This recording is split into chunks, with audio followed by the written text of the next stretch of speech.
Buenos días, mi nombre es Ania León. Quiero darles una rápida bienvenida a este webinar en nombre de las filiales de ILSI en Latinoamérica, que somos ILSI Argentina, ILSI Brasil, ILSI Mesoamérica, ILSI Norandino e ILSI Surandino. Voy a quitar la cámara en este momento. Solo queríamos decirle hola a todos los que ya están conectados. Y este webinar que hoy nos reúne es sobre biotecnología y salud, específicamente en el tema de células madre, aspectos básicos y traslacionales en medicina humana.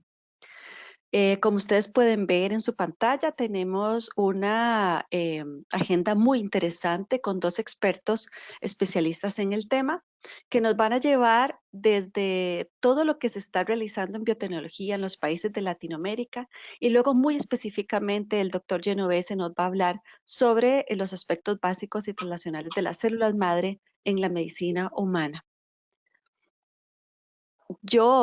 Les presentamos los objetivos de hoy, que pues, son conocer los aspectos básicos sobre las células madre y sus funciones, y por supuesto actualizar sobre los potenciales aplicaciones médicas, y además conocer un poco los ensayos que se están realizando utilizando esta ciencia, estas metodologías en el marco de la pandemia del COVID-19.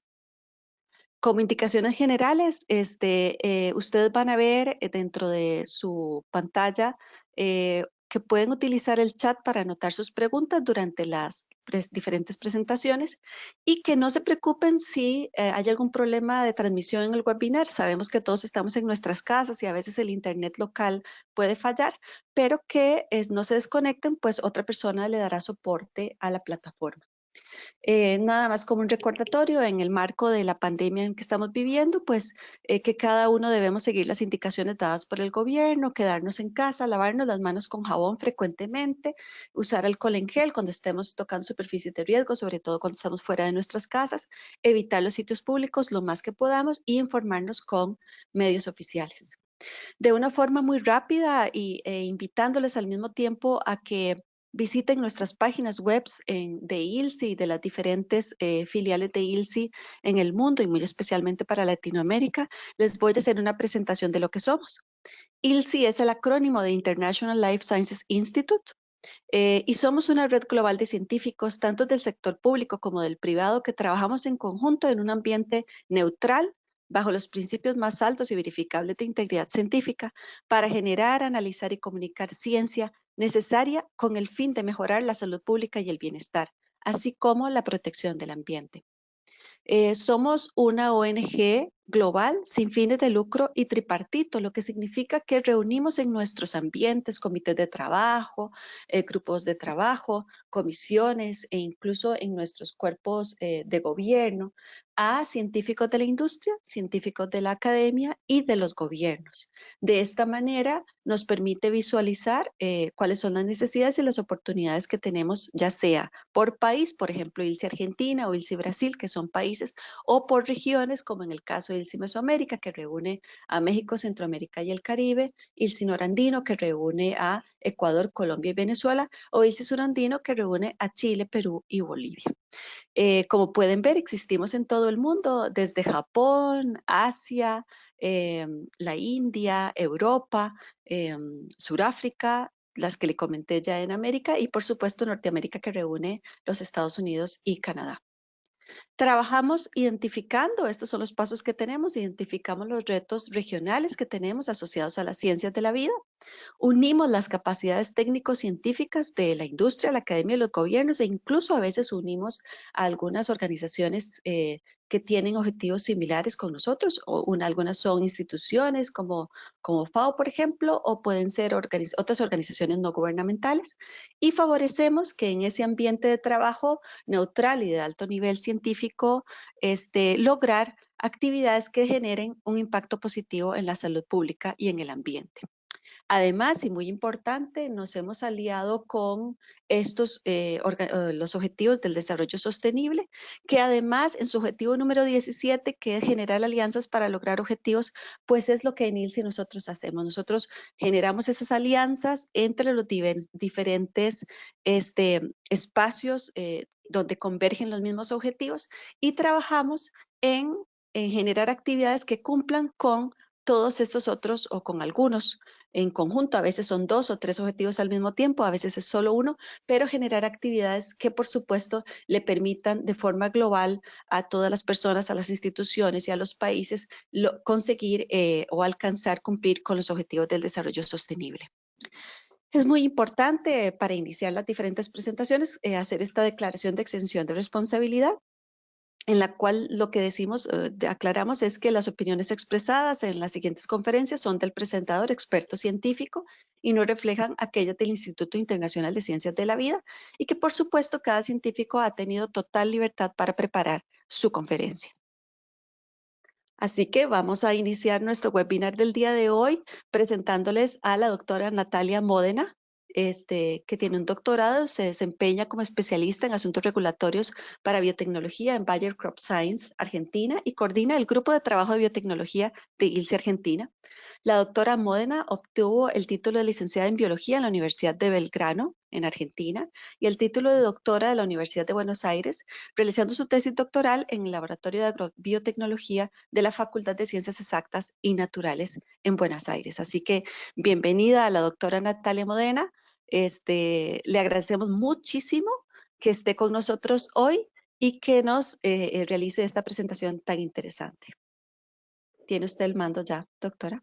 Adelante. Sí, perfecto. Muchas gracias, Ania.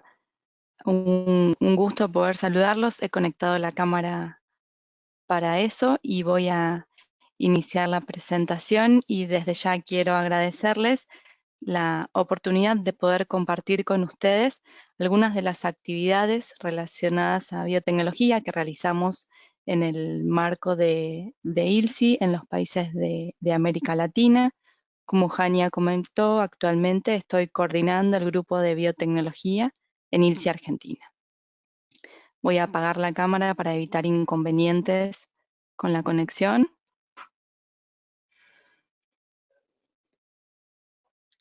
Y ahora sí.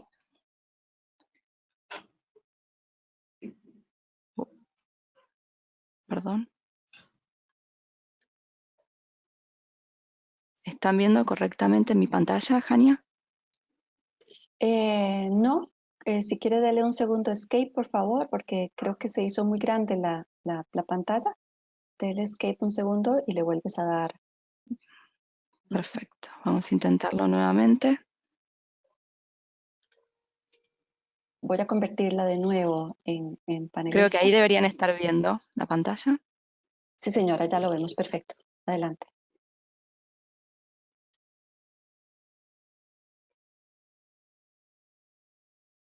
Bien. Las actividades de biotecnología empezaron en la región hace más de 20 años y desde los inicios existió una colaboración activa entre las entidades de América Latina interesadas en esta temática, así como también con entidades y organismos independientes e instituciones del gobierno y del ámbito académico en los distintos países latinoamericanos. En este marco, la agrobiotecnología, así como los alimentos, han representado a lo largo de los años las temáticas de mayor interés para los sectores que comparten la mesa de trabajo de ILSI. Así, bajo el paraguas del análisis de riesgo basado en evidencia, se trabajan temas relacionados con la aptitud alimentaria y la seguridad ambiental de los cultivos transgénicos. Hoy, a través de la serie de seminarios como el que nos propone el doctor Genovese, queremos ampliar el horizonte y llevar esta conversación hacia otras aplicaciones de la biotecnología, en este caso, en el ámbito de la salud.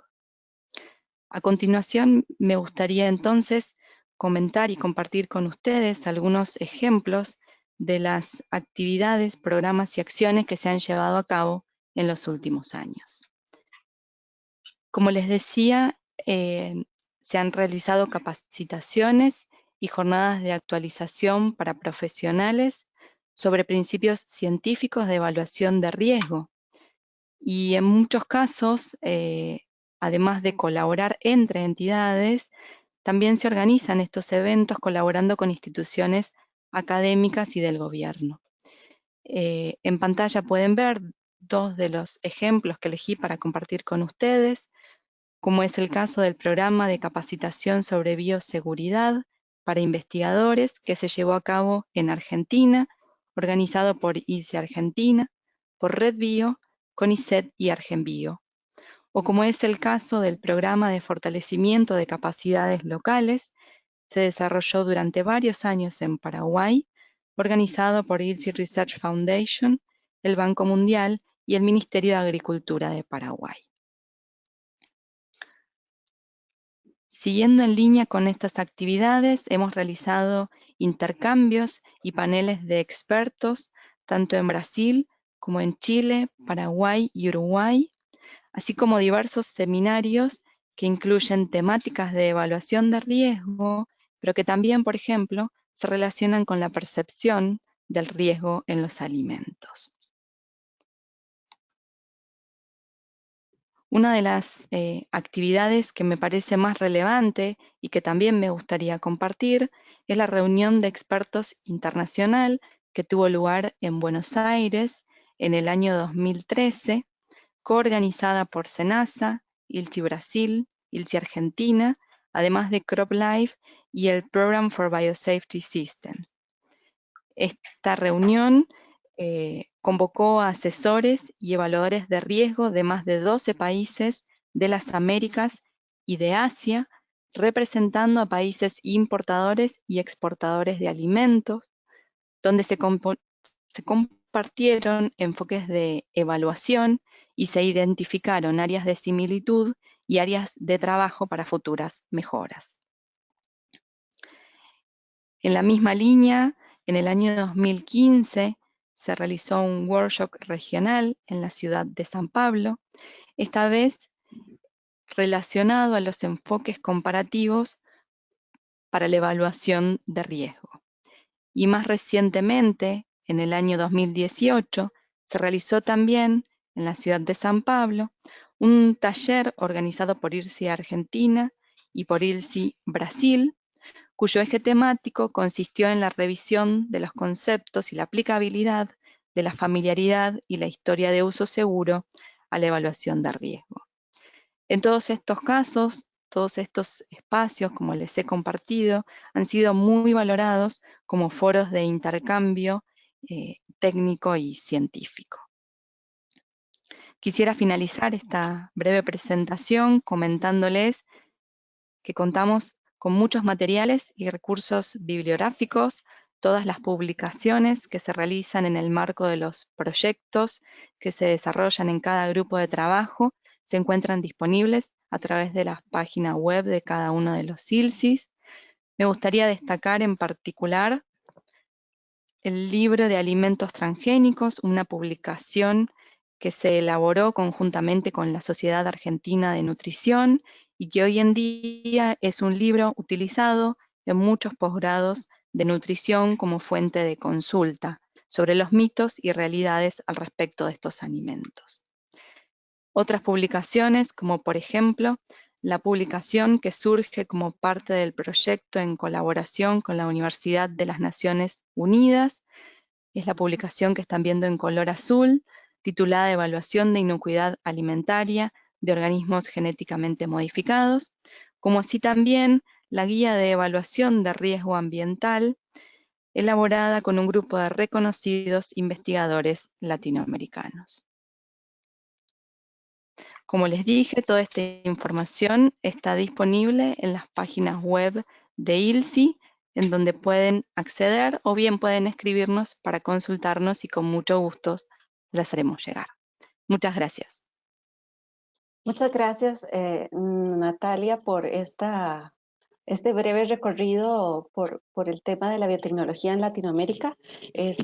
Realmente ha sido muy conciso y creo que para todos los asistentes será interesante revisar también esas publicaciones que usted nos anota. Muchas gracias. Vamos entonces a darle la palabra al doctor Jorge Genovese. El doctor nos va a hablar, el nombre de su presentación es Aspectos básicos y translacionales de las células madre en medicina humana. El doctor es médico y doctor en medicina de la Universidad de Buenos Aires. Durante 30 años se ha dedicado a la ingeniería de tejidos y la medicina regenerativa. Ha sido profesor de cirugía en el área de investigación en las universidades de Pittsburgh y Utah, entre otras, y fue miembro del Instituto McVogan de Medicina Regenerativa y jefe del Laboratorio de Terapia Celular y Cardíaca, y además director del Laboratorio de Biología Molecular Cardíaca en Pittsburgh y director del Laboratorio de Regeneración del Corazón en Utah. Es miembro del comité editorial del Journal of Stem Cells y del Stem Cell Research Journal y miembro honorario de ILSI Argentina. Dirige el Centro de Medicina Regenerativa Veterinaria del Hockey Club Argentino. Y su actividad se centra en la medicina regenerativa humana y veterinaria y la traslación de terapias basadas en células madre y multipotentes y bioelectricidad. Esto es un pequeñísimo resumen de la trayectoria del doctor Genovese, así que de verdad queremos agradecerle muchísimo la oportunidad de escucharlo, doctor. En este momento estoy convirtiéndolo en presentador. Y por favor, bienvenido a este webinar. Muchísimas gracias. Muchísimas gracias, Jania. Estoy intentando manejarme con esto. Ya podemos ver su pantalla, doctor. Perfecto. ¿Ya pueden ver mi pantalla? Sí, señor. Simplemente un segundo, quiero mostrarme para saludar a los participantes y agradecer a los organizadores. Voy a quitar la cámara para que tengamos una comunicación mejor.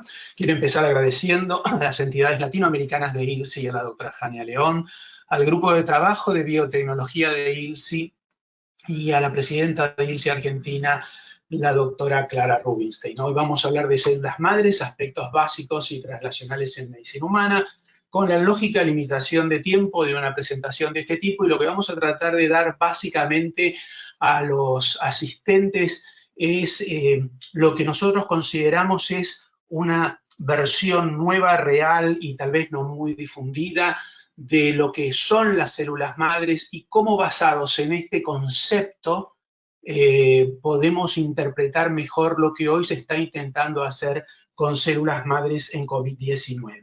Pero ser claro y que todos puedan entender y disfrutar de la presentación.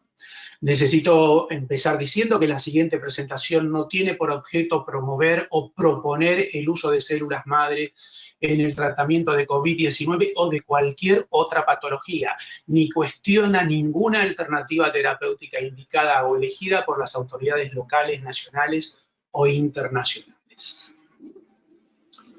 Las células madres son una herramienta clave de la medicina regenerativa. La medicina regenerativa tiene dos pilares: la ingeniería de tejidos, su nombre lo dice. Construimos tejidos, usamos materiales, jugamos a ser ingenieros. En vez de usar acero usamos colágeno, en vez de usar ladrillos usamos células. Y después las terapias celulares. La medicina regenerativa es un área de la medicina translacional que investiga, desarrolla y aplica terapias que han sido innovadoras, que son innovadoras y que proveen, reparan, reemplazan o restauran estructuras y también funciones que se han perdido por defectos congénitos, por el paso del tiempo, por la aparición de enfermedades o por traumas. La medicina regenerativa es uno de los más claros ejemplos de medicina translacional, y esto no es menor. Y es importante porque la medicina translacional es una rama de la biomedicina que se respalda en tres pilares: el laboratorio, la práctica asistencial y la comunidad, y que conlleva como principio la transferencia muchas veces rápida, con lo que todo eso conlleva, desde la investigación básica a la terapia.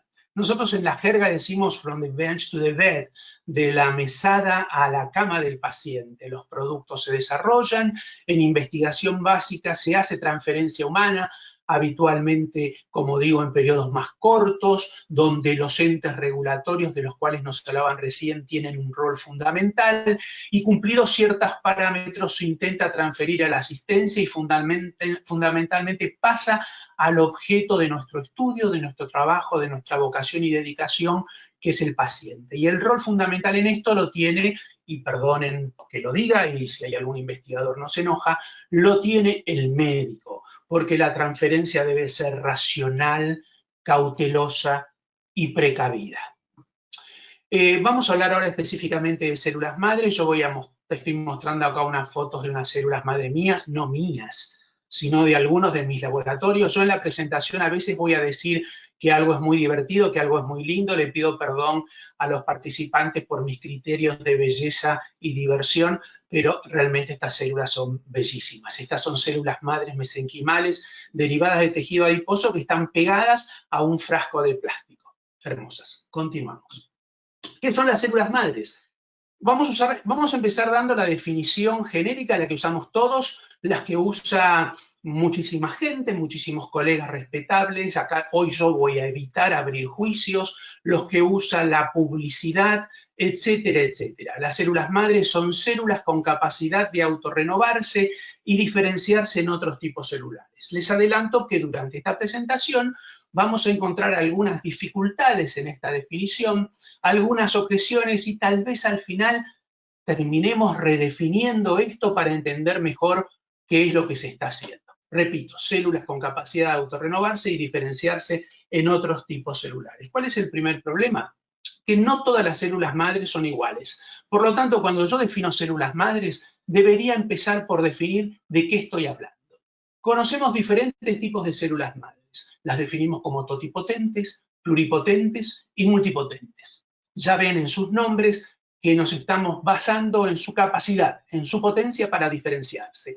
Las totipotentes son las células que forman la blastómera temprana del embrión. Eso que sucede al principio, en la mórula, que si yo disgrego, cada una de esas células me va a dar un individuo.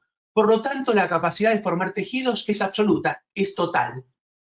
Las pluripotentes son algunas células del blastocisto. El blastocisto es una estructura embrionaria, para aquellos que no están en el tema, que se da también muy tempranamente, en las primeras semanas, cuando la mórula va creciendo y aparece una cavidad, el blastocele en el medio.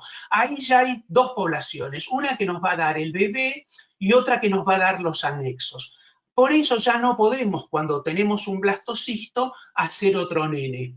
Pero sus células, las células no de los anexos, sino las que están dando, las que van a dar el cuerpito del bebé, lo que llamamos macizo celular interno, esas también pueden formar cualquier tipo celular. Las células madres que definimos y de las que hablamos habitualmente y de las que escuchamos hablar son multipotentes y solo pueden generar otras células de tejido de origen similar, de similar origen embrionario y a veces de otros. Estas células provienen de los tejidos fetales tardíos, muy tardíos, de la sangre del cordón umbilical, y del tejido conectivo. Y por eso las células madres que están en el tejido conectivo se llaman células madres mesenquimales, que van a ser las protagonistas de esta charla. Hace un tiempo se pudo generar un equivalente a células madres pluripotentes en el laboratorio mediante la transfección de algunas moléculas, de algunas proteínas que intervienen en la formación de los ARN mensajeros y que le dio a estas células una potencialidad equivalente a de las células pluripotentes inducidas. Esas células se pueden formar a partir de cualquier tipo celular. Básicamente se usan fibroblastos o células madres mesenquimales u otras. Y enseguida vamos a decir un par de palabras sobre ellas. ¿Entendido entonces? Tenemos primero que decir de qué estamos hablando. Hoy no vamos a hablar de células madres, vamos a hablar de células madres multipotentes mesenquimales. Las fuentes de células madres son variadas, no voy a abrir ningún juicio sobre las fuentes de células madres, sino las voy a describir, y las células madres, de acuerdo al tipo que he descrito antes, se pueden obtener de embriones humanos sobrantes o descartados durante inseminación in vitro, de fetos humanos abortados, de placenta, de amnios, de líquido amniótico, de sangre, de tejido del cordón umbilical, de la gelatina de Barton que está ahí rodeando el cordón umbilical, de bancos de sangre. de muchos lugares más, se sorprenderían, o de muestras de biopsias de pacientes o donantes. Si la muestra la tomo del paciente y para hacer células para el paciente, esas células las voy a llamar autólogas. Y en un momento le dábamos mucha importancia, cuando hace muchos años, allá en aquellas épocas de Pittsburgh y eso, le dábamos mucha importancia porque consideramos que esto era un criterio de seguridad muy importante. Si yo las tomo de un donante, como se hace muchas veces en los trasplantes de médula, que ustedes escucharán, a esas células las voy a llamar halogénicas. Insisto en esto porque durante la charla después la jerga se empieza a usar naturalmente y en muchas personas produce malestares como mareo o náuseas. Pero esto es parte de la jerga. Tenemos células autólogas del propio paciente, halogénicas de donante. Después veremos ventajas, desventajas. Embrionarias o adultas. Las células embrionarias son toti o pluripotentes y virtualmente inmortales. Estas células son inmortales y dan cualquier tipo celular. O sea que tenemos ahí una primera impresión de ventaja absoluta. Las células madres adultas son multipotentes, tienen capacidad restringida de diferenciación y sufren senescencia como nosotros. Envejecen con nosotros. Yo ya tengo muy pocas células madres, ya inclusive les pongo nombre, y mis células madres además están viejas. Entonces esto aparentemente sería una gran desventaja. Pero sucede que las células embrionarias, por esa potencia que tienen y esa inmortalidad, se parecen a otras células inmortales que son las células cancerosas y pueden formar tumores, especialmente teratomas. No se ha reportado la formación de tumores en células adultas y luego vamos a ver que hay mucha más experiencia en el uso de células adultas del que nosotros consideramos. Las células madres adultas pueden ser obtenidas del paciente o de donantes seleccionados. Y estos donantes pueden ser, por ejemplo, para el caso de un receptor envejecido como yo, pueden ser células de un donante joven, que además lo podemos testar, lo podemos controlar, etcétera, etcétera. Las células adultas pueden ser usadas en tiempo real. Saco las células de la biopsia y, como vamos a ver en un rato, inclusive en horas, las puedo colocar en el objeto de tratamiento. Las células embrionarias y fetales no, y no pueden ser usadas, obviamente, en sistemas autólogos. Las células embrionarias y fetales conllevan grandes conflictos éticos, morales, legales y religiosos que tal vez podrían ser, en cierta forma, respondidos por el uso de células madres pluripotenciales inducidas. Son una alternativa. Las células madres pluripotenciales inducidas son células somáticas fácilmente obtenibles que se convierten en células madres pluripotentes mediante la expresión ectópica, mediante la introducción en estas células de factores de transcripción, que son proteínas que se van a unir al ADN, controlando la transcripción de esa región a un RNA mensajero que, si todo va bien, nos va a terminar traduciendo una proteína. Ahí hay un ejemplo clásico de factores de transcripción usados clásicamente. Hay otros en uso, pero hago solamente una mención que no es un juicio. OCT4 y SOX2 son factores de transcripción muy profundamente involucrados en los cánceres gastrointestinales. Y CEMIC está involucrado en tumores de colon, de pulmón, de hígado. Las líneas resultantes, utilizando estos factores de transcripción, son indistinguibles de las obtenidas del macizo celular interno de un embrión preimplantatorio. Y por lo tanto, el uso de estas células resuelve problemas éticos, morales, legales, religiosos, pero, por lo dicho durante la descripción, tiene aún las mismas limitaciones que el uso de células madres pluripotentes. Ahí ven la foto del doctor Shinji Yamanaka, que recibió el premio Nobel porque este descubrimiento es realmente trascendente y porque la evolución en la investigación de las células madres pluripotentes inducidas para eliminar los riesgos que conllevan van a tener un impacto que es imposible de predecir en la medicina regenerativa, pero también en la oncología. Les comento simplemente que de todos modos hay pacientes, fundamentalmente hay algunos pacientes en Japón, que han sido tratados con estas células y que han tenido resultados totalmente exitosos. Volvamos ahora a lo nuestro, a lo poco que tenemos, las células madres multipotentes con sus restricciones. Otra vez, son células que por definición pueden diferenciarse en otras de su mismo origen embrionario. Y tenemos dos grupos fundamentales, hematopoyéticas y mesenquimales.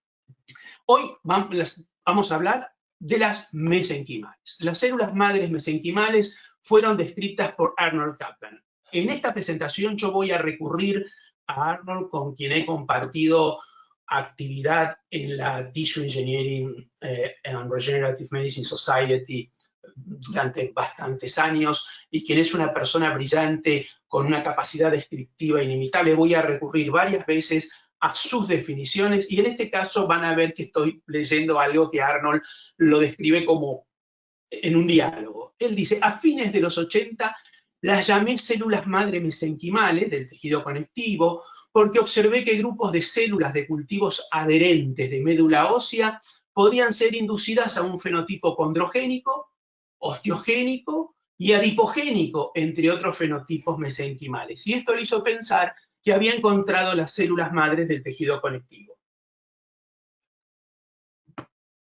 Las células madres mesenquimales se encuentran en muchísimos lugares, pero las fuentes más importantes son médula ósea, tejido adiposo, cordón umbilical y pulpa dental. Y esto es tan así que hay numerosos bancos en el mundo de pulpa dental que invitan a donar los dientes de leche, los dientes transitorios de nuestros chicos. Y hay un gran etcétera que les sorprendería, porque algunos son realmente muy llamativos, tal vez después mencione algunos.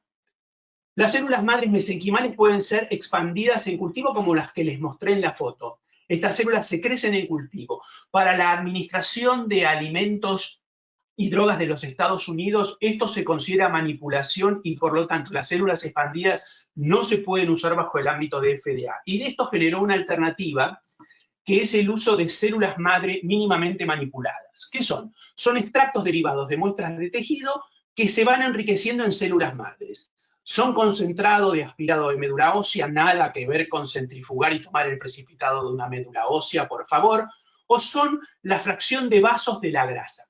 Yo separo de estos extractos las fracciones mononucleares y en horas obtengo hasta un 5% de células madres. Si yo quiero expandir, a la izquierda lo amarillo sería células madres, tardo días en transformar esa población en células madres. Si yo quiero hacer mínimamente manipulados, tardo horas y obtengo hasta un 5% de células madres. ¿Por qué les menciono esto, además de que comunicarles que existe esta metodología de tratamiento? Porque esto se usa masivamente, y si yo estoy aplicando hasta un 5% de células madres por un procedimiento, sea cual sea el procedimiento, estoy certificando la seguridad. Estoy haciendo una gran fase 1 del uso de células madres mesenquimales, y esto a veces no se toma en cuenta. Ahora vamos a entrar en los cambios.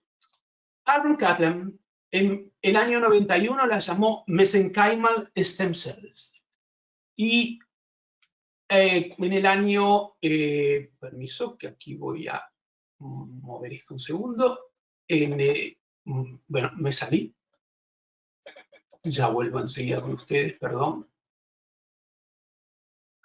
Y en el año 2015 cambió su nombre por Medicinal Signaling Cells.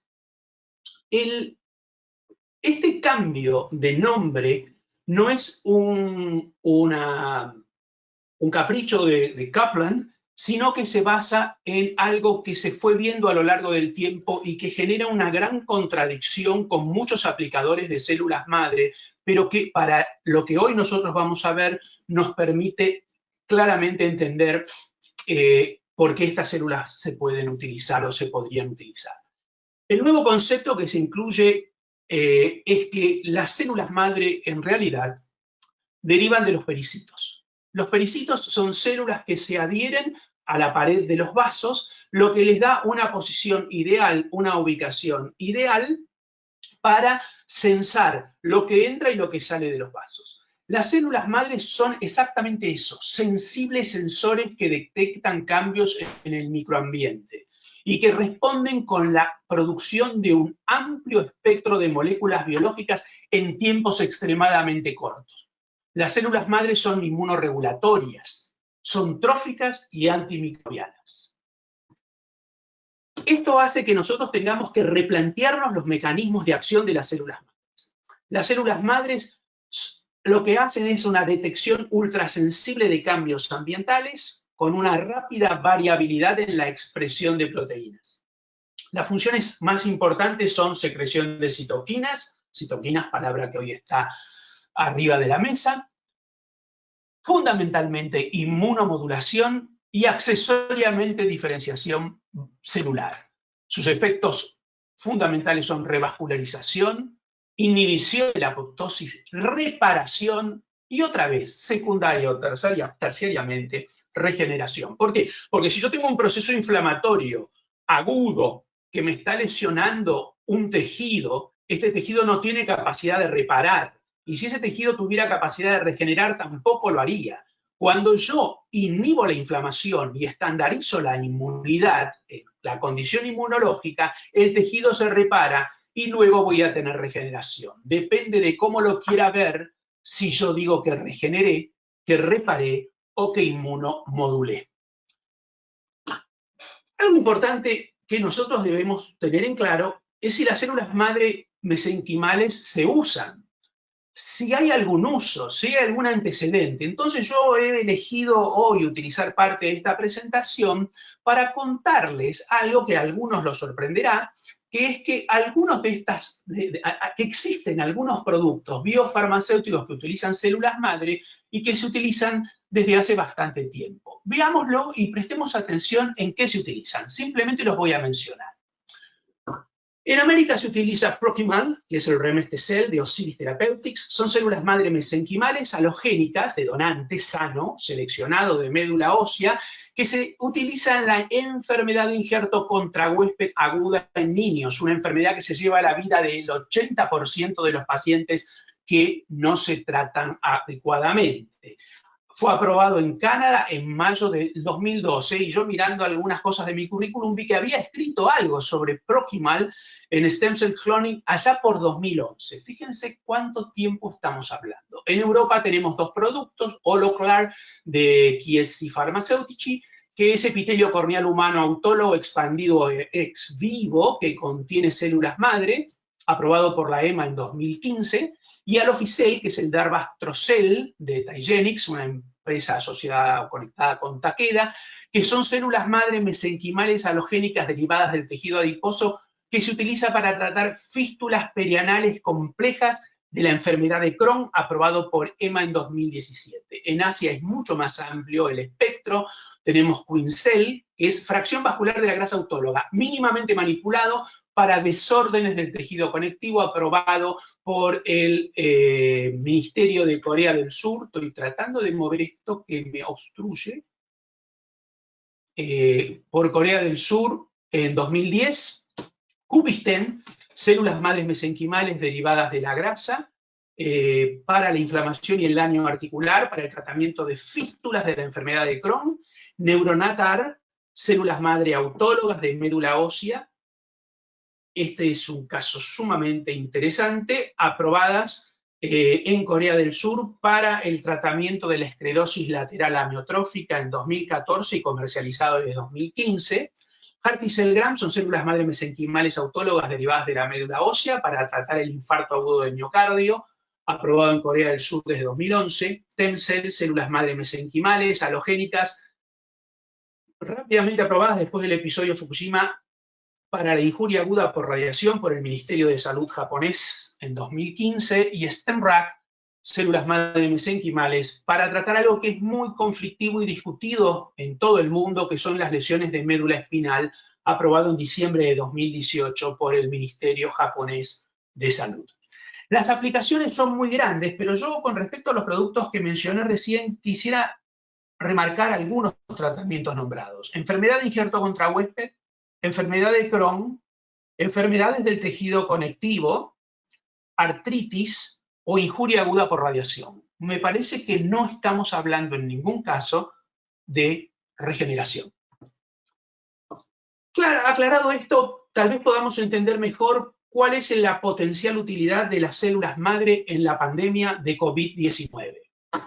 Hemos visto en los diarios numerosos reportes de la utilización casi urgente de células madre en pacientes afectados por COVID-19 en fase terminal, en neumonía en fase terminal. Por ejemplo, en el medio vemos una reproducción del Miami Herald, donde un doctor de la Universidad de Miami espera una amazing potential, un potencial fascinante del uso de estas células en un clinical trial. Esto sería un aviso más si el doctor no fuera Camilo Ricordi, director del área de medicina regenerativa y diabetes de la Universidad de Miami y una autoridad internacional en el tema. A la derecha vemos un tratamiento israelí, a la izquierda vemos otro comentario sobre Miami University. Acá a la izquierda vemos una noticia sobre la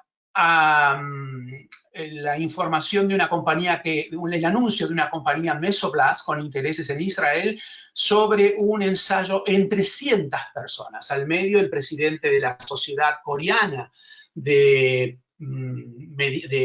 terapia de células madres, insta a que esto se amplíe. Y a la derecha vemos una noticia en la cual me voy a detener 30 segundos porque es muy llamativa y sobre la que no abro ningún juicio y mucho menos un prejuicio. Es una información de las autoridades sanitarias de Emiratos Árabes de un éxito en el tratamiento de 73 pacientes tratados, se refiere a curados, en distintos estados de COVID-19, algunos de ellos intubados, con nebulizaciones de células madre. Estoy seguro que a algunos se les está dibujando una sonrisa en este momento y a otros están frunciendo el ceño. A mí me pasó algo parecido, pero luego recordé que los equinos deportivos, muchas veces luego del esfuerzo, sufren hemorragia pulmonar. Y uno de los tratamientos propuestos para la hemorragia pulmonar es la instilación de plasma rico en plaquetas intratraqueal. Y es muy difícil explicarse cómo ese líquido, que en realidad es una suspensión, una solución de factores de crecimiento, repara semejantes pulmones tan rápidamente. Imaginemos que si comparamos el plasma rico en plaquetas con lo que estamos hablando de células madre, estaríamos como comparando un granito de arena con una bomba atómica. Por lo tanto, me parece que además de sonreír o fruncir el ceño, debemos prestar atención a lo que los colegas de Emiratos Árabes nos comunican.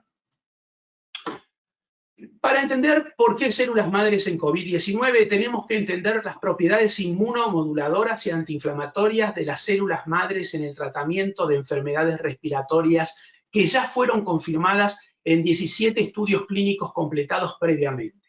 Estos estudios clínicos se hicieron sobre enfermedad pulmonar obstructiva crónica, fibrosis pulmonar, bronquiolitis obliterante por trasplante, inclusive no tenemos tiempo, pero hay un protocolo muy interesante en el cual se instilan células madre mesenquimales en los pulmones extraídos de donante antes de colocarlos en el receptor, un ensayo clínico de la Clínica Mayo, etcétera, etcétera. O sea que esto tiene un cierto concepto racional previo. Al 13 de abril de este año había 20 ensayos clínicos registrados en China y 9 en los Estados Unidos. Las fuentes que se utilizan son cordón umbilical, sangre de cordón umbilical, gelatina de Wharton, sangrado menstrual, pulpa dental, médula ósea, tejido adiposo, etc.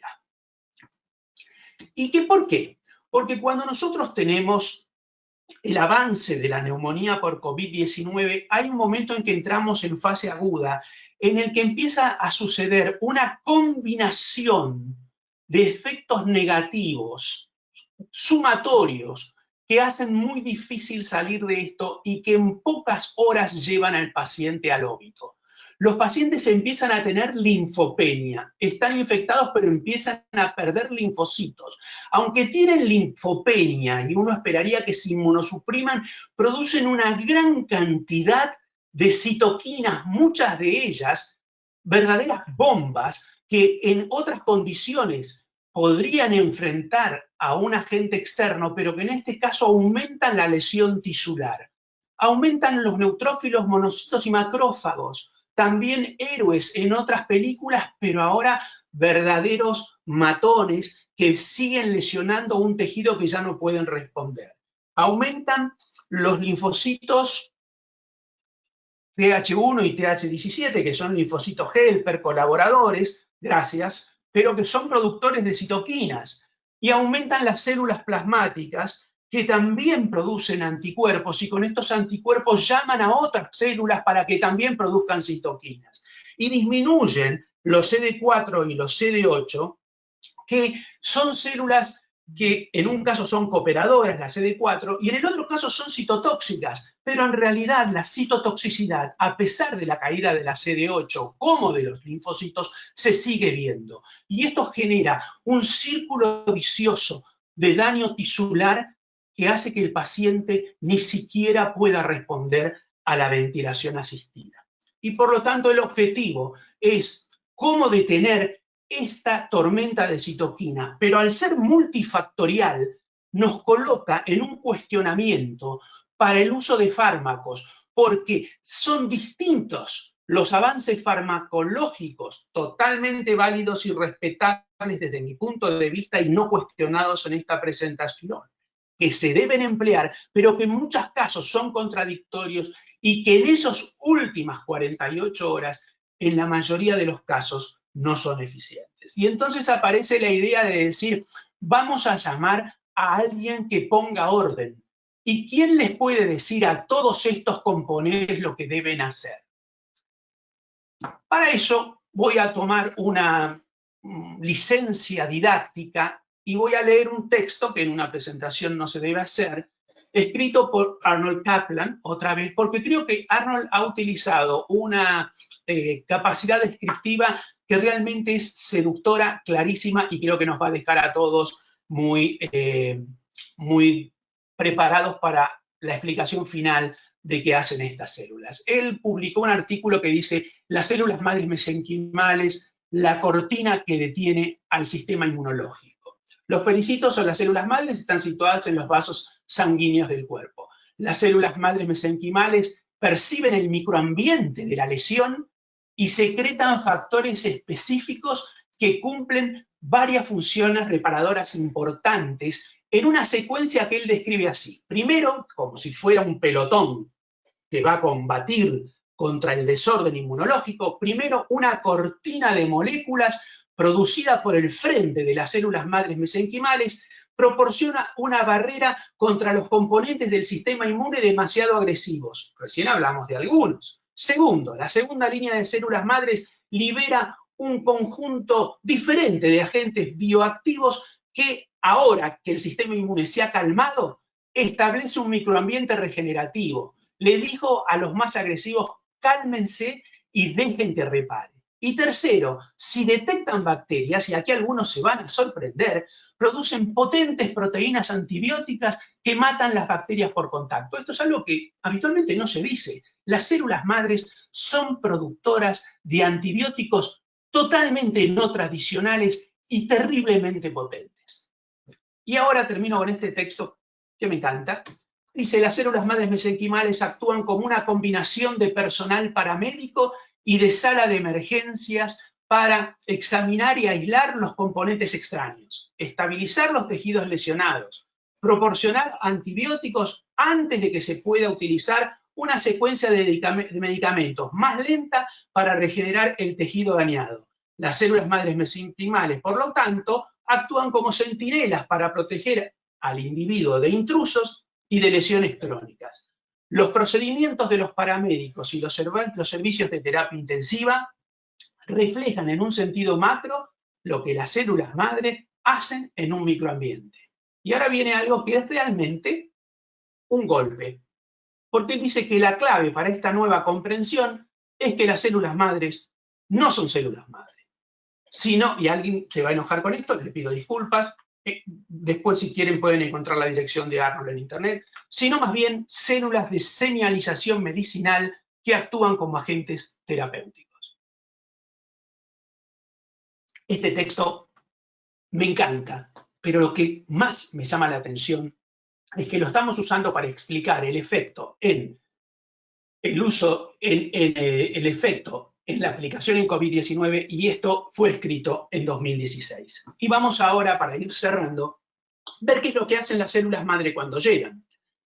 Cuando llegan las células madre al pulmón, esto se inyecta por vena, las células madre se inyectan por vena, y el lugar más importante de trapping, de atrapamiento de células madre es el pulmón. En Pittsburgh yo estaba en el servicio de cirugía cardíaca y los cirujanos cardíacos se oponían al uso de intravenoso porque estaba demostrado por imágenes que cuando uno inyecta células madre intravenosas para tratar una lesión cardíaca, inmediatamente el 90% de esas células madres queda atrapada en el pulmón. O sea que esto es una ventaja. Se inyectan las células madres, llegan al pulmón y descubren que hay macrófagos. Qué bueno, los macrófagos son buenos. No todos los macrófagos son buenos. Cuando tenemos una herida, al principio la herida se nos pone colorada, se nos inflama.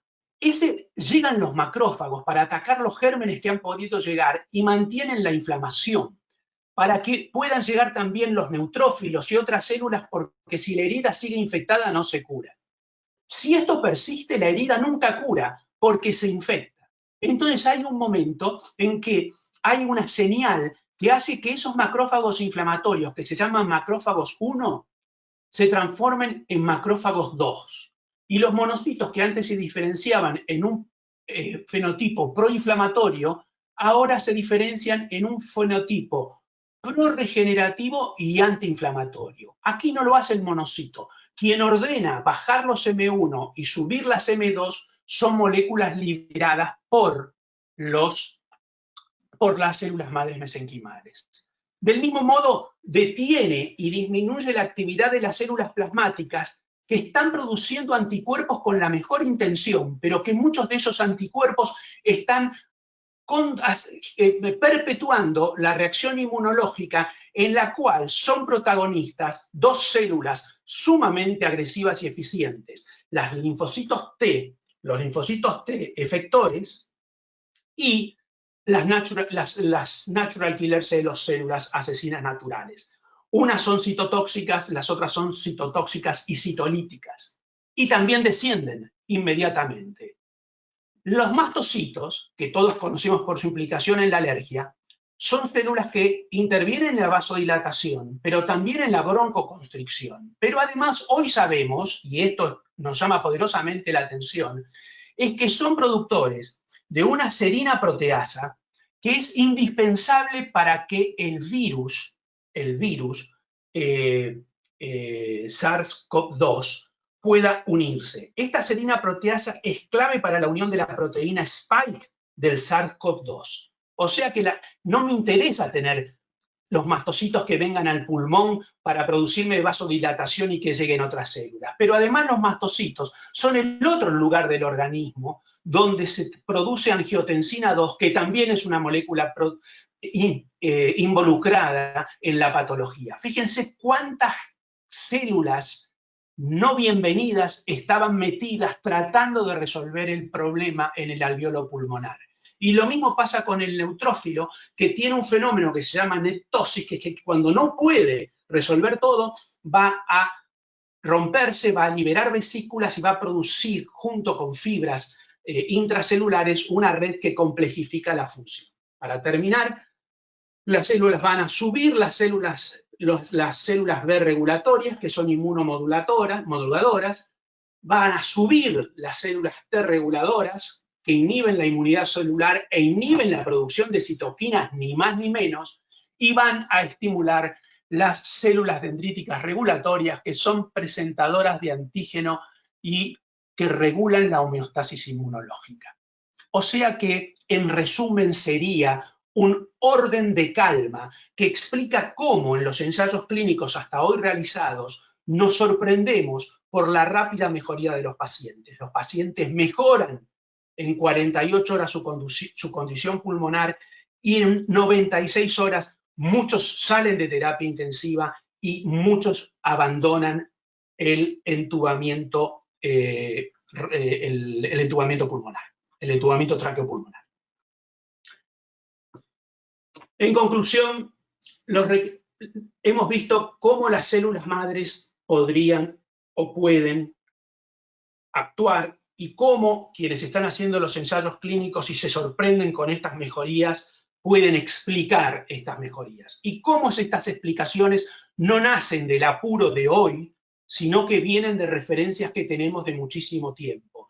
Y cómo para entender esto debemos aceptar la redefinición de células madres que tal vez no sea tan buena para el marketing de la medicina regenerativa, pero es indispensable para el uso serio y científico de esta herramienta. Los requerimientos en medio de la tormenta son el tiempo, los datos y la comunicación transparente, la cautela sin desidia, no hacer más de lo que se debe hacer, ni dejar de hacer lo que se puede hacer sin dañar, porque lo primero son los pacientes, resolver las controversias y evitar en este momento las discusiones que puedan ser movidas por intereses particulares o empresariales, y seguir buscando un marco regulatorio claro que en el futuro, que por ahora parece complejo, permita, si esto funciona, una aplicación racional.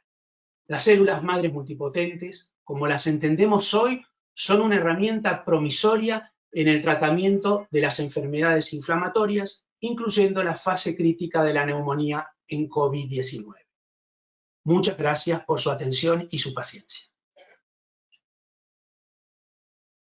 Muchas gracias al doctor Genovese por esta espléndida presentación. La verdad es que estamos sumamente felices de comprender, ¿verdad? Yo creo que usted nos ha dado una amplitud, incluso me encanta la idea de escuchar el nuevo nombre que debería tener, ¿verdad? Y en la ciencia estas cuestiones suelen suceder, sobre todo cuando en los últimos 50 años todas esas tecnologías han avanzado tanto y el ser humano ha logrado muchas más cosas, aparte de ver a esas células como casi que esos primigenios o progenitores de nosotros cuando estábamos en el útero, etcétera, ¿verdad? Así que muchas gracias al doctor por habernos hecho esta explicación.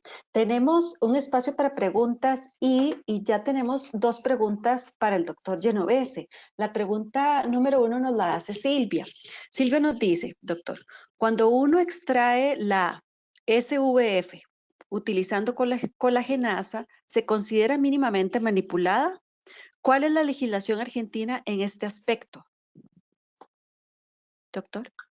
No, la utilización de enzimas en la producción de mínimamente manipulados elimina el concepto de mínimamente manipulado. El agregado de cualquier elemento químico elimina el concepto de mínimamente manipulado. No hay aún en Argentina, y interpreto que múltiples áreas institucionales trabajan intensamente y con gran vocación en el tema, pero no hay en Argentina un marco regulatorio claro y definido para la utilización de estas terapias. Muchas gracias, doctor. Nos dice la señora Adriana Castaño también que ha sido una excelente presentación, que muchas gracias por haber sido tan claro, sobre todo para todos aquellos que no somos de esta área suya, así que muchas gracias. Dice otra pregunta que nos la hace Carla Arias, ¿cuál es la explicación para la nobleza inmunológica? Muy interesante, muy interesante. Bueno, primero quiero agradecer la generosidad de Adriana. Y con respecto a Carla, la elección es dificilísima, es compleja, tiene que ver con muchas áreas de la ciencia, pero lo que uno puede entender es que durante la evolución de las especies hay algunos procesos que son muy importantes. El primer proceso es la eliminación de la pérdida del contenido. Voy a ser muy rápido en esto. Cuando un individuo, por más simple que sea, sufre una lesión en su superficie, lo primero que se tiende es a la obliteración de eso. De ahí viene la aparición del coágulo, de ahí viene la aparición de la plaqueta, pero esto lo podríamos ver inclusive en animales muy primitivos e inclusive aquellos que hacen patch-clamp ven que cuando pinchan una célula, inmediatamente la membrana intenta reparar ese orificio. Entonces, primero sería cerrarnos. Segundo sería repararnos. Y para repararnos, aún en los animales más primitivos, es necesario llamar a otros componentes. Pero ese proceso debe terminar cuando la reparación se cumple. En algunos animales, esa reparación es completa, todos hablamos de la salamandra, y el proceso termina bien. En nosotros el proceso termina incompleto, pero es necesario que el proceso termine. Entonces es muy posible que en un tejido como el tejido conectivo, que es el tejido que conecta, que reúne todos esos componentes, la naturaleza haya generado una célula que tenga la capacidad de detectar señales que no permitan esa reparación en tiempo y forma y a su vez tenga una alta factibilidad de liberar señales para inhibir eso. Dicho eso, tapar, reparar y cesar. Y ahí es muy posible que ese sea el rol de las células madres y que, como dije al principio, la regeneración sea una consecuencia que en la salamandra se ve maravilloso y en nosotros se ve algunas veces. Gracias, doctor. Nos pregunta Sharon Guerra si en Latinoamérica existen estudios o laboratorios de investigación que estén haciendo este trabajo. Asumo que será la terapia con células madre para, sí, en COVID. No me consta. Bueno, yo a Sharon la voy a invitar de una vez al webinar que tendremos el 9 de junio, donde tendremos al Instituto Clodomiro Picado de la Universidad de Costa Rica, que en este momento está desarrollando terapias utilizando estas metodologías, estas técnicas para el tratamiento del COVID. Así que ahora vamos a ver y esperamos que todos ustedes participen también, porque es como la segunda parte de esta primera parte que nos ha presentado el doctor Genovese. Dice el doctor Heraclio Rodríguez, el diseño de estudios preclínicos y los estudios clínicos siguen las mismas bases de los mismos enfoques empleados para cualquier tipo de producto biotecnológico para comprobar seguridad, eficacia, quizá más eficacia. Bueno, doctor Rodríguez, no puedo decir si lo siguen, pero lo deberían seguir con un agregado de inteligencia, porque a veces se comete el error de tratar de aplicar criterios de evaluación de productos químicos farmacéuticos con productos biológicos, pero sí, los productos biológicos deben seguir las fases que los marcos regulatorios habituales exigen para la transferencia de tratamientos a poblaciones humanas. Gracias, doctor. La doctora Clara Rubinstein nos pregunta, ¿esto quiere decir que en pacientes que hacen la forma grave de la enfermedad no habrían suficientes células madre en su sistema vascular de manera natural? ¿Esto está relacionado con la edad o con la patología? Muy buena pregunta. Los pacientes, los pacientes afectados por neumonía por COVID-19 tienen muy diferentes edades y, por desgracia, por suerte, en menor número, por desgracia, algunos pacientes más jóvenes también ingresan en tormenta de citoquinas. Como se ve, ¿se acuerdan que yo mencioné enfermedad de Crohn, enfermedades del tejido conectivo, que son enfermedades autoinmunes, etcétera, etcétera?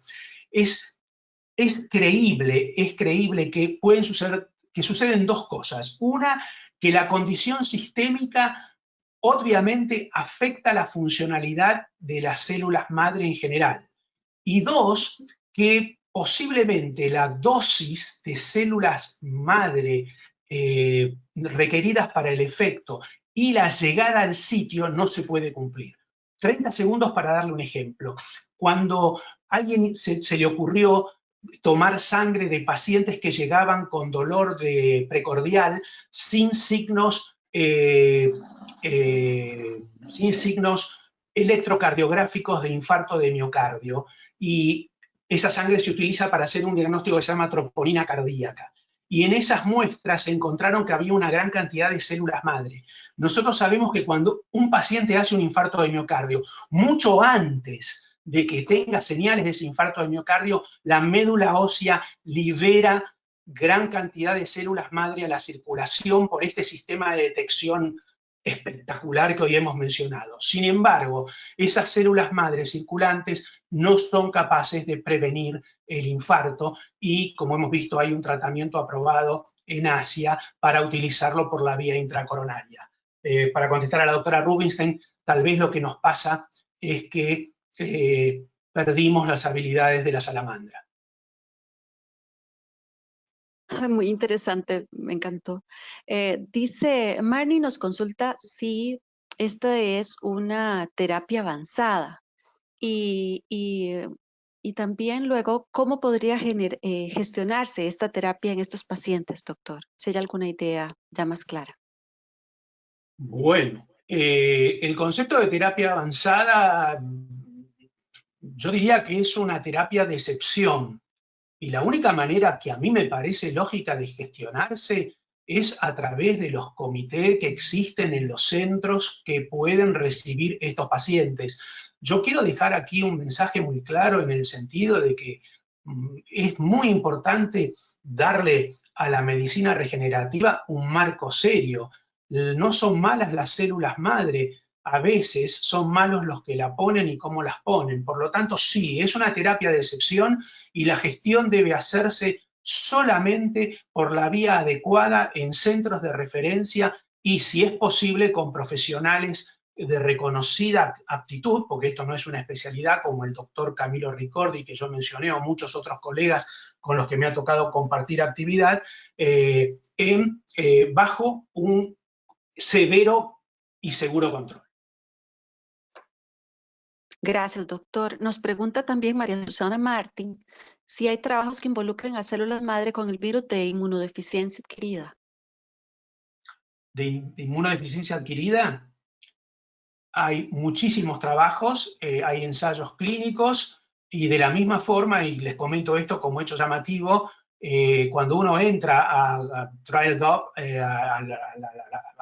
al listado de ensayos clínicos de células madres, uno de los ítems más importantes que tienen las células madres es en cáncer. Lo hay en inmunodeficiencia, lo hay en cáncer y hoy les diría que hay en muchísimas enfermedades, algunas de las cuales hasta los que trabajamos en esto nos sorprendemos. Porque vuelvo a lo mismo, se está cambiando el concepto y ya no se busca simplemente hacer crecer un tejido o recuperar un órgano, sino utilizar todas estas capacidades que tienen las células madre. Gracias, doctor. Ernesto Benavides nos pregunta, bueno, primero le agradece la charla que es muy interesante, y la pregunta es, ¿cuáles son los principales factores que se deben tomar en cuenta los pacientes infectados por COVID-19 para poder dar una dosificación de células madre o una terapia de este tipo? No lo puedo responder, le pido mil disculpas. Yo no soy infectólogo y desde que entré a la facultad siempre me puse como regla no opinar sobre lo que no sabía, pero estoy seguro que los infectólogos, neumonólogos, intensivistas conocen claramente cuáles son las condiciones en las cuales la tormenta de citoquina empieza a entrar en fase irreversible. Hay mucha publicación sobre esto, donde hay marcadores claros, y ellos deberían ser las personas que decidan el tratamiento adecuado. Quiero aprovechar esto para decir que esta charla es sobre esto, pero hay muchísimos otros tratamientos que también abren mucha expectativa en la aplicación en estos pacientes. Gracias, doctor. Nos pregunta Thomas Cunningham, parte de los grupos de riesgo son personas inmunodeprimidas, sin embargo, el uso de estas células regula negativamente a varias células que forman parte del sistema inmune. ¿Significa esto que que hay una pequeña baja en la actividad inmunitaria? ¿O que podría ¿Me puede significar? repetir la pregunta, Sí, dice. Tania, por favor? Sí, señor. Dice, parte de los grupos de riesgo son personas inmunodeprimidas. Sin embargo, el uso de estas células regula negativamente varias células que forman parte del sistema inmune. Y después dice, ¿significa esto que puede darse una pequeña baja en la actividad inmunitaria? O sea, si más bien la aplicación de las células madre podría generar una disminución mayor del sistema inmunitario. Sí, podría considerarse, no hay una descripción clara y, por ejemplo, vamos a dar un caso claro de algo que se utiliza. No se ha descrito la utilización de pacientes con fístulas rectovaginales intratables en enfermedad de Crohn, que las células madre aplicadas en el lugar de la fístula puedan resolver la enfermedad de Crohn. Aparentemente las células madre lo que hacen es tener una acción localizada, y es muy importante el concepto de temporalidad. No se ve una persistencia del efecto, sino lo que se ve es un reordenamiento, y en este caso, posiblemente es por lo que yo mencioné antes, la disminución de células efectoras, natural killer, etcétera, etcétera. Estos pacientes que han salido de la terapia han salido en salud. Y imagínense, son pacientes que han estado en terapia intensiva durante semanas, y hay el caso de una paciente china descrita que en 96 horas empieza a caminar. Por lo tanto, sí, seguramente debe haber estados de, por decirlo de alguna manera, inmunodepresión local, transiente, pero que es muy importante entenderlos dentro de un contexto. Esto es como una orquesta donde suenan varios instrumentos a la vez y tenemos un solo músico. Gracias, doctor. Hay una pregunta también de Thomas Cunningham que dice, las células madre podrían potencialmente generar órganos completamente compatibles con el paciente si hiciese falta. Una segunda opción analizada es generar animales quimeras y obtener así órganos compatibles con el humano. Si hiciera un balance entre ambas ideas, ¿cuál cree usted que podría llegar a tener mejores resultados o aceptación? Tengo un problema con el volumen, porque no la escucho bien, Jaina. Ah, perdón, doctor. Ok, ¿Se ¿me me escucha oyó? mejor aquí? ¿Me escucha mejor? Ahora la escucho mejor. ¿Si me puede repetir la pregunta? Gracias, sí, señor, disculpe. Dice, las células madre podrían potencialmente generar órganos completamente compatibles con el paciente si hiciese falta. Una segunda opción analizada es generar animales quimeras y obtener así órganos compatibles con el humano. Si hiciera un balance entre ambas ideas, ¿cuál cree usted que podría llegar a tener mejores resultados o aceptación? No tengo idea. No tengo idea. A mí siempre me encantó, me gustó mucho cuando mis docentes eran capaces de decir no sé, y le digo la verdad, las dos opciones me parecen una alternativa futura totalmente seductora, pero en este caso no le puedo dar una respuesta porque no sé cuál de esos dos tipos de órganos podrían ser más eficientemente usados. Gracias, doctor. Eso uno tiene que ser así siempre. Excelente. Doctor, los saludan desde el Mato Grosso, Marnie Cereda. Y Carla le hace otra pregunta. Dice, según el tamaño de la célula, ¿cuánto tiempo permanece en el pulmón? Usted nos decía antes de cuando hacían las terapias a nivel cardíaco, la mayoría de las células se quedaban en los pulmones. Supongo que ella está preguntando, entonces, ¿cuánto tiempo permanece en ese pulmón? Muy buena pregunta. La verdad es que yo lo que le puedo decir es cuánto permanecen en el corazón. Porque las células, por ejemplo, cuando uno hace una inyección intravenosa, el 90% de las células quedan atrapadas en el pulmón. Un porcentaje, vamos a llamar un porcentaje X de células llegan al corazón, y de ese porcentaje X, en 24 horas, el 90% de las células está muerto. Y aproximadamente en una semana, el 90% del 10% que quedaba está muerto. Y esto es interesante porque cuando trabajábamos, los cardiocirujanos se decían, no puede ser, porque el paciente mejora, pero las células que hay son muy pocas.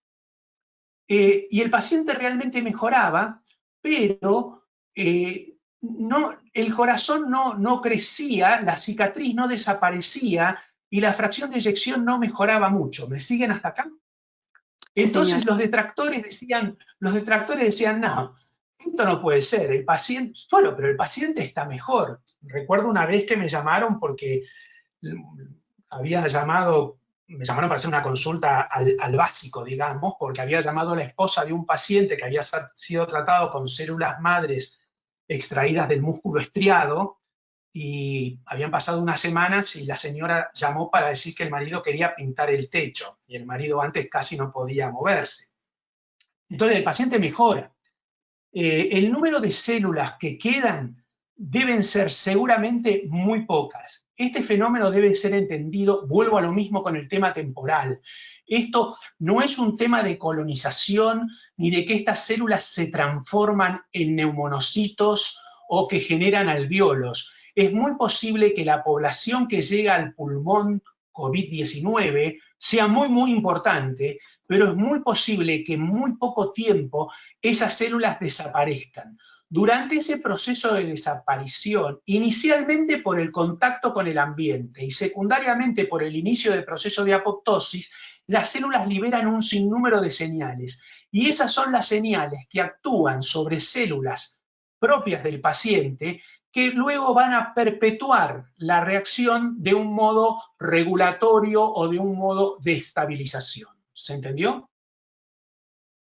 Sí, señor. Muchas gracias, doctor. Espero que también nuestro compañero le haya dado una buena respuesta, haya comprendido.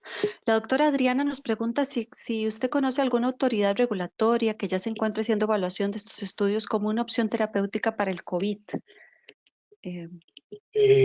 Bueno, les comenté que la autoridad regulatoria china y la autoridad regulatoria americana, y tengo entendido, se me está yendo de la cabeza una más, ya han recibido las aplicaciones para los ensayos clínicos. Desde el momento que esos documentos ingresan, se inicia el proceso para obtener un expediente que tiene un nombre, una sigla en inglés, y sí, esas autoridades regulatorias indudablemente están abocadas a la consideración de la utilización de estas terapias. Primero para la autorización de los ensayos clínicos y luego para la aprobación. Lo que pasa es que una cosa requiere el otro, por eso yo en el último slide puse que uno de los condimentos necesarios para el avance de esto es el tiempo. Claro. Muchas gracias, doctor. Hay una pregunta del doctor Moisés Burakic, que es, bueno, primero que todo lo felicita y agradece por su excelente exposición. Dice, ¿existe algún enfoque terapéutico para Addison utilizable en el corto plazo? Doctor Burakic, muchas gracias. Que yo lo sepa, no. Lo que no significa que no existe, porque indudablemente yo no sé la mayoría de las cosas. Pero si uno entra a PubMed, se sorprende todos los días con nuevas propuestas, pero no, yo personalmente no le puedo responder esa pregunta. Muchas gracias, doctor. Bueno, hemos completado la sesión de preguntas. No tenemos ninguna otra pregunta más bueno, aquí tenemos una más. Nos dicen si ya la Organización Mundial de la Salud ha hecho alguna propuesta de posición con respecto al uso de las terapias como células madre ante la pandemia del COVID-19. Doctor, ¿usted conoce algo? Que yo sepa, no. La OMS está muy, no me sale la palabra, está como muy ocupada, está muy ocupada, y no, que yo sepa, no ha habido de esto, ha habido una comunicación. Muchas gracias, doctor. Bueno, yo quiero agradecerles a todos los presentes. Hemos mantenido prácticamente al auditorio incluso durante la sesión de preguntas, lo cual es excelente para nosotros. Estamos muy felices por eso. Y queremos además, por supuesto, agradecer tanto a la doctora Módena como al doctor Genovese por esta espléndida presentación que nos han hecho el día de hoy. Yo creo que, y para todas las entidades de ILSI en Latinoamérica y en el mundo, todos estos temas de relevancia ante la pandemia, vamos a seguir tratándolos en diferentes ambientes y tiempos. Y es por eso que queremos, además, el día de hoy, invitarlos a seguir en contacto con nosotros, revisando nuestras páginas web para saber de los próximos eventos que tendremos. Por ejemplo, la próxima semana tenemos varios. El 27 de mayo vamos a tener una propuesta, una presentación sobre el manejo de estas situaciones desde el enfoque de una salud planetaria. Además, el 27 de mayo tendremos uno muy especial sobre edulcorantes no calóricos y bajos en calorías. El 28 de mayo vamos a iniciar una serie de webinars sobre prácticas y procedimientos en la industria alimentaria ante el COVID-19. Este es el primero de una serie al menos de 4 webinars en los cuales vamos a atender las necesidades de las personas que trabajan en la industria. Así que los invitamos a participar también.